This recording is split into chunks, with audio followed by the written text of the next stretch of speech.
কি হয়েছে? কি ইমার্জেন্সি ডক্টর? দেখি দেখি, চলো গাড়ির সাথে চলো। ওর মাথায় আঘাত লেগেছে।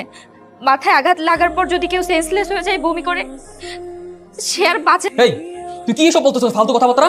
হ্যাঁ এই চুপ কর। হ্যালো, বলে কেন শান্ত বাঁচবে না?